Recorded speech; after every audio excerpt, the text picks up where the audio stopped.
사랑하는 기쁨의 교회 성도 여러분, 안녕하세요. 오늘은 다 같이 우리 베드로전서 4장 7절에서 11절까지의 말씀을 묵상하도록 하겠습니다. 만물의 마지막이 가까이 왔으니 그러므로 너희는 정신을 차리고 근신하여 기도하라. 무엇보다도 뜨겁게 서로 사랑할지니 사랑은 허다한 죄를 덮느니라. 서로 대접하기를 원망 없이 하고 각각 은사를 받은 대로 하나님의 여러 가지 은혜를 맡은 선한 청지기 같이 서로 봉사하라.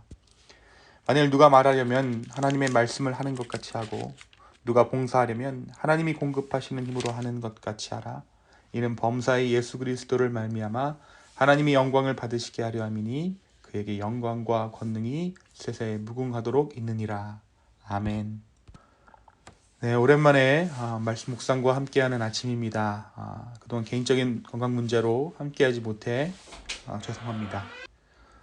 우리가 베드로전서 4장 말씀을 묵상 시작하면서 베드로는 우리의 남은 인생을 인간적인 욕망을 위해 살지 말고 하나님의 뜻을 위해 살라고 성도들에게 권면했습니다.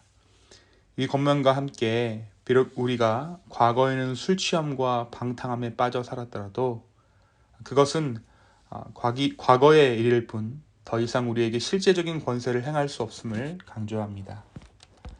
이전 것은 지나갔다라는 것이죠. 우리로 하여금 과거에 매여 살 것이 아니라 이제 새롭게 주신 은혜로 말미암아 앞으로 또한 주실 은혜를 기대하면서 바로 오늘을 주를 위해 사는 것이 진짜 살아계신 하나님을 인정하는 삶이라는 것을 베드로전서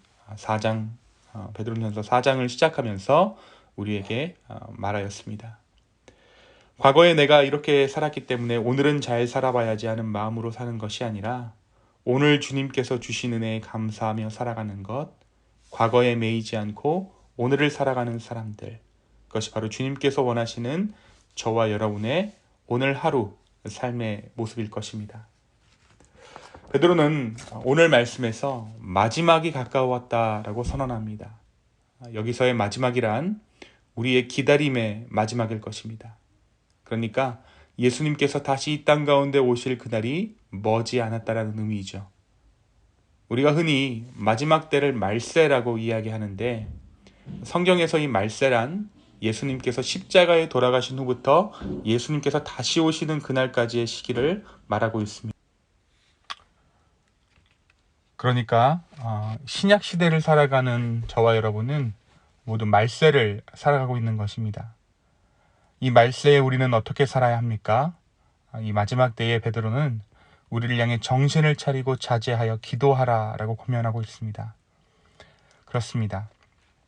기도란 정신 차린 자들이 드릴 수 있는 것입니다. 또한 기도는 자제하는 자들이 드리는 것입니다. 세상의 것들을 모두 누리려고 하는 자들은 기도할 수 없습니다.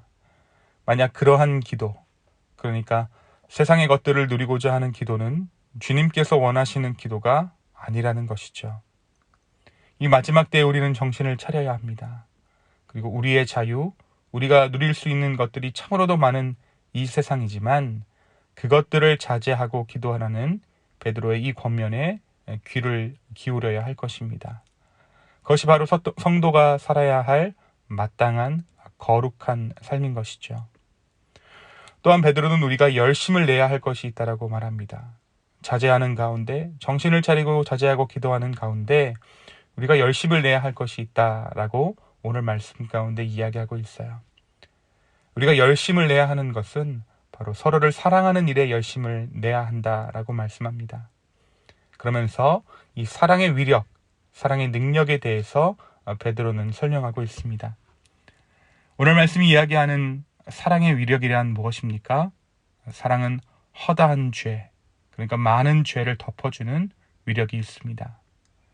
이 하나님의 사랑의 능력이 바로 우리의 삶 가운데 임했기에 저와 여러분이 오늘 이 하루를 말씀으로 시작할 수 있게 된 것입니다. 하나님의 사랑, 허다한 허물을 감추어 주신 그 하나님 사랑의 위력이, 그 능력이 바로 오늘 저와 여러분의 삶 가운데 일하고 있습니다. 우리 또한 하나님의 사랑의 능력으로 말미암아 그 사랑을 전할 수 있게 되었죠. 우리의 사랑은 껍데기뿐인 사랑이 아니라 또 말로만 아름다운 사랑이 아니라 그 사람의 마음을 사기 위해서 하는 사랑이 아니라 능력이 있는 사랑입니다. 바로 허다한 죄, 허다한 허물을 덮어주는 그러한 능력이 바로 우리의 사랑 가운데, 그 능력이 우리 가운데 있다는 것이죠. 사랑은 그 사람의 죄를 덮습니다. 또 나의 죄 또한 덮습니다. 오늘 하루 이 사랑의 능력을 체험할 수 있는 우리 공동체 모두가 되기를 예수님의 이름으로 축원합니다. 또한 오늘 말씀은 우리에게 각자 받은 은혜의 선물, 그러니까 은사가 무엇이든지 간에 그 은혜를 서로 섬기는 데 사용하라고 권면합니다. 말씀을 전하는 사람은 하나님의 말씀을 전하는 것처럼, 또 봉사하는 사람은 하나님이 주시는 힘으로 하는 것처럼 할 때 그 모든 일에 예수 그리스도를 통해 하나님이 영광 받으실 것이다 라고 베드로는 우리에게 말하고 있는 것이죠. 이 말씀을 쉽게 풀어 설명한다면 모든 것을 은혜로 하라는 것입니다.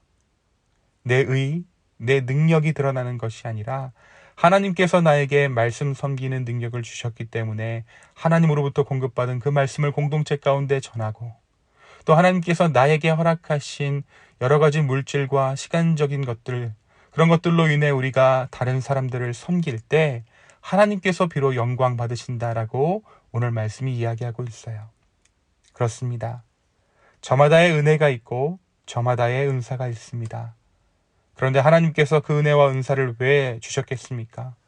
그것은 다른 사람을 위해 사용하라고 우리 가운데 주신 것입니다.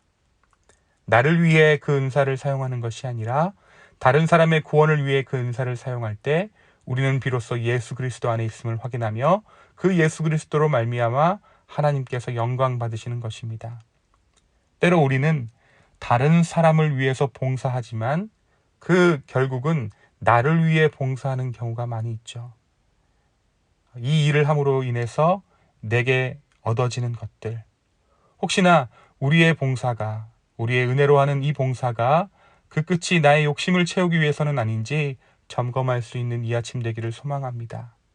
아무리 좋은 은사라도 남을 위해 사용해야 하나님께 영광입니다. 아무리 초라하다고 생각되는 은사라도 남을 위해 사용하면 하나님의 영광입니다. 반대로 아무리 좋은 은사라도 나를 위해 사용하면 그것은 나의 영광에 지나지 않습니다. 나의 영광의 실체는 무엇입니까? 그것은 죄입니다. 사랑하는 기쁨의 교회 성도 여러분, 마지막 때에 깨어있어 자제하여 기도하는 우리 되기를 소망합니다. 또한 서로를 사랑하는 데 지체하지 않는 우리가 되기를 소망합니다. 마지막으로 우리의 은사를 서로를 위해 사용하는, 그래서 하나님의 영광에 이를 수 있는 저와 여러분의 인생 되기를, 그러한 영광이 이 기쁨의 교회 가운데 충만히 넘쳐나기를 예수님의 이름으로 축원합니다. 이 시간 함께 기도하시겠습니다. 주님, 오늘 이 아침에 하나님의 말씀으로 이 하루를 시작하게 하심에 감사합니다. 주님, 우리가 정말 깨어있어 자제하며 기도하고 우리의 은사를 서로를 위해 사용하며 정말 모든 죄의 허물을 덮는 사랑하기를 주여 간절히 원합니다. 이 하루에 주님 합당한 은혜를 허락하여 주시옵소서. 감사합니다. 이 모든 말씀 살아서 역사하시는 예수님의 이름으로 기도하였습니다. 아멘.